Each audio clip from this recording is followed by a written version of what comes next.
So it's 2 nights before my wedding, and I'm sitting in the living room of this ridiculously nice cabin on the shores of Lake Michigan that my entire wedding party has rented for the weekend. My friends are all sitting outside, huddled around this fire pit, and they're all toasting marshmallows and slapping away mosquitoes, but I'm not out there. I'm in here, staring at my laptop because I'm trying to draft an email. And the email starts, "Dear Alex," which already sounds really like stiff and awkward and uncomfortable, but I have no other way to start this email. "Dear Alex, I'm getting married on Saturday, and I know you said you were busy, but it'd be really great if you showed up." And my fingers feel fat and heavy as I type the next 4 words. "Please, I'm your sister." Half-sister, I should clarify at this point. Alex and my other 2 siblings are my dad's kids from his first marriage, and they're all about 15 years older than me. The 3 of them grew up really, really close. And I, as an effective only child, was driven my entire childhood by my singular desire to be a part of this tight-knit group. And that singular desire crafted the trajectory of my entire young adult life.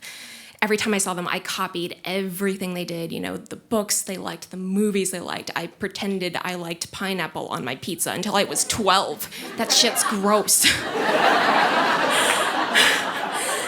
And when my brother Alex got married, I was so excited because it was one of the only times I was able to snap a picture of the 4 of us together, 2 brothers and 2 sisters, and I saved that photo and I pinned it to my wall. But that relationship was always really asymmetrical. So the 3 of them, they shared a mom and their childhood and 50% of their DNA, whatever. I didn't have that, and they never really let me forget it. And by the time I was in high school, Alex was actually really the only one of them that would still answer my phone calls, even after our dad died.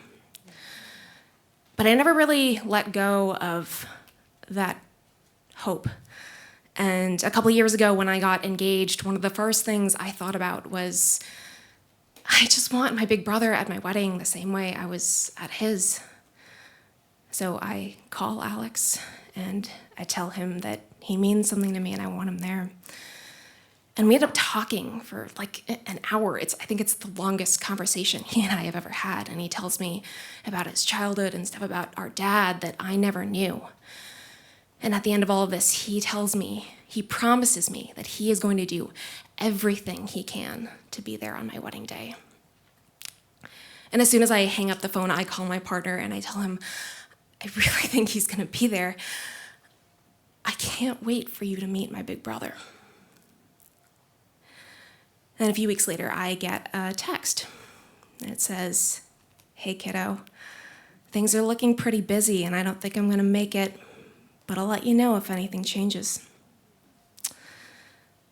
Nothing does, because now I'm sitting here 4 months later in this living room, and while my friends are sitting outside, basking in the glow of the fire, the only glow I'm basking in is the one from my laptop as I finish this email. And I close it out and I sign it, "Love."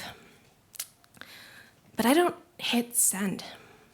My finger just hovers over that mouse pad, and this countdown starts in my head. I think, Alex is in California. If I send this and he sees it and he leaves in an hour, he can catch a red eye and he'll be here with 30 hours and 45 minutes to spare.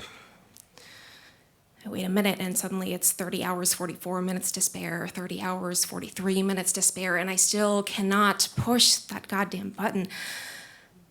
I can't send the email because all of a sudden I realize that even if I do, he is not going to come. And when he sees that email and he doesn't show up anyway, it's not going to be because we don't share a mom or a childhood or 50% of our DNA. It's going to be because, in spite of all the things we do share, I was never really his family. I don't send the email. What I do instead is I shut my computer and I walk outside to the group of people who did drop everything and fly here to be with me this weekend.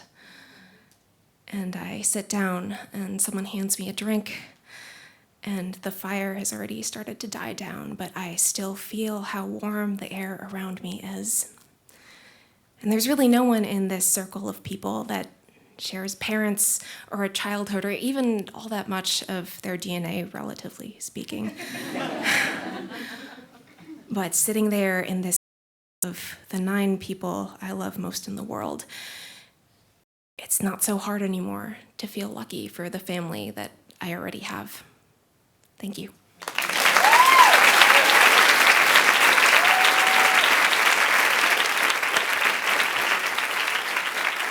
Katherine Wu.